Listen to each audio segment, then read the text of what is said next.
Well, for a look at the week in federal politics, I'm joined now by two members of the Parliamentary Press Gallery. Bob Fife is the Parliamentary Bureau Chief for the Globe and Mail, and Susan Delacourt is a national political columnist for the Toronto Star. Both of you, thanks for joining us. You're welcome. Thanks for having us. All right, let's start with something, and it's not federal politics per se, but the repercussions and the talk is quite rampant. That is the Ontario election, and people the fallout from the Ontario election, the re-election of Doug Ford with a majority government. Bob Fife, from a federal point of view, what do you make of it? Well, it's probably good from the federal Liberals' point of view, is that they got along very well with Doug Ford. Originally they didn't. They were at each other's throats. But Mr. Ford moved to the centre after he got rid of his first chief of staff, Dean French, and brought in some people who understood that in Ontario politics should be played in the centre. And Ms. Freeland, Chrystia Freeland, the Deputy Prime Minister, Finance Minister, Mr. Ford have a very, very warm and constructive relationship. And Mr. Trudeau and Mr. Ford also have a good relationship. Remember, just before the election campaign, the Prime Minister and Doug Ford were making announcements on electric vehicle car plants, which gave Mr. Ford a boost going into the election campaign. So from the Ottawa's perspective, they're not troubled by the fact that Mr. Ford won re-election, and Mr. Ford said even in his own speech that, you know, if he's supportive of Ottawa, and he's glad that federal Liberals voted for him in the election campaign. Okay, Susan, Bob has covered the federal provincial angle. Is there any pause for thought in terms of federal Conservatives and federal Liberals in terms of what they might make of this victory? Yes, massive. You'll notice that Premier Ford, we can call him that now again, was friendlier to Justin Trudeau during the election, his provincial election, than he has been to any of the Conservative leadership candidates. He's put a big distance between them. There's very little similar between a Pierre Poilievre and a Doug Ford, and I think that's going to make Conservatives think a bit. If this is what conservatism looks like in Canada's largest province, do we have that in our leadership race? And I don't know that question is that focused yet between them. Mm. Okay, the repercussions in terms of what federal Tories make of it. Okay, well, you mentioned the Conservative leadership race. Today's big story is that it's a cutoff day. Tonight is a cutoff for new members in the Conservative leadership race. We've been told to expect in excess of 400,000 new members, or total members, and that will beat all previous Canadian records for a federal political party in terms of membership.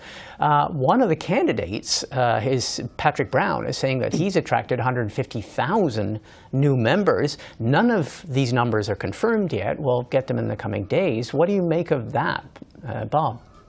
Well, it is quite significant if it's over 400,000. Remember, the largest numbers was in 2020 when Aaron O'Toole won, and they had almost 269,000, I believe. Mm-hmm. So that's a significant increase. And look, we have to wait until these numbers are confirmed, as you say, but it wouldn't surprise me if Patrick Brown did sign up over 150,000 members.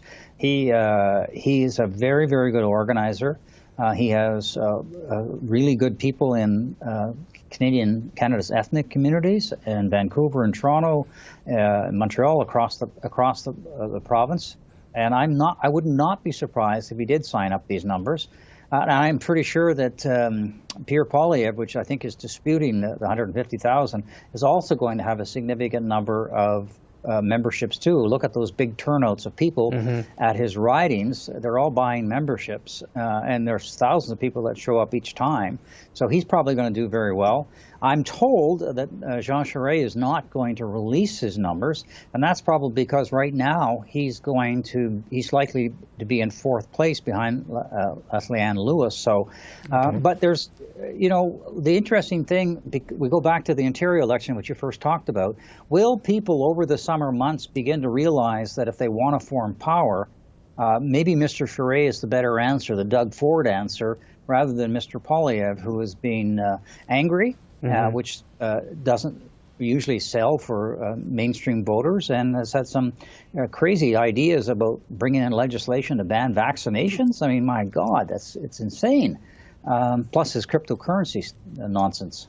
Okay, Susan, on the membership numbers and this kind of buzz that it's creating in the federal conservative leadership campaign.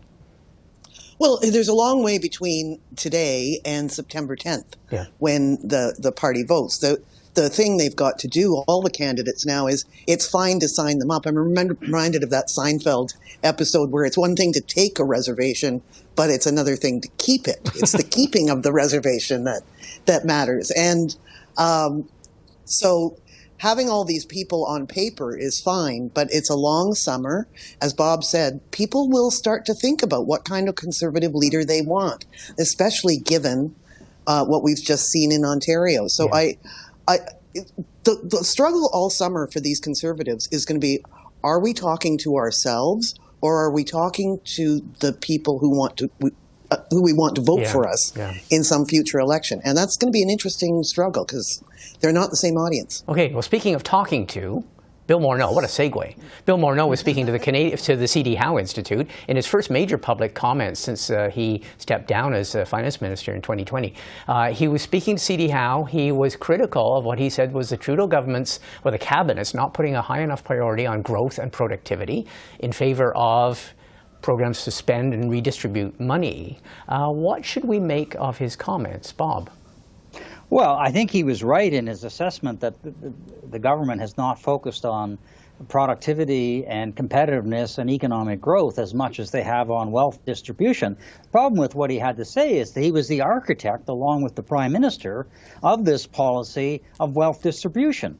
He was finance minister for 5 years. He brought in the child care benefit, which redistributed wealth. He imposed higher taxes on wealthier Canadians. So he was at the center of all of this, and now he walks out the door and he wants to, I'm assuming, buy his credentials back with the business community, and is echoing the sentiments of Bay Street, which have been saying this for a number of years, including when he was finance minister. So it's a bit hypocritical. Okay, Susan, without mentioning his predecessor, Bill Morneau is reported to also have talked about the finance minister not having set out an ambitious enough or a solid enough deficit reduction target. So he's even taking shots at that. What do you make of his sortie, his comments?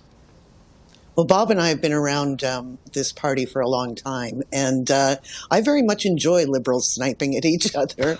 They're quite expert at it. It usually happens out in the open only after they leave office or they're disaffected. So I think, regardless of the substance of Mr. Morneau's remarks, they're going to be read a bit like sour grapes, because it did seem to be a very public and abrupt departure from the Prime Minister's office. The Prime Minister was diplomatic in replying to this yesterday. He sort of said what Bob said without saying the word hypocrite. But he did mention that Bill Morneau had been around for a bit. He'd been part of the team, yeah. Interesting. And some people would say, too, it has been since 2020, so it's been a significant lapse of time that he has been out of office. Listen, I want to thank both of you, and we will watch a lot of stories developing, but we'll watch with great interest. Thanks for joining us. Thanks. Have a good weekend. Bye.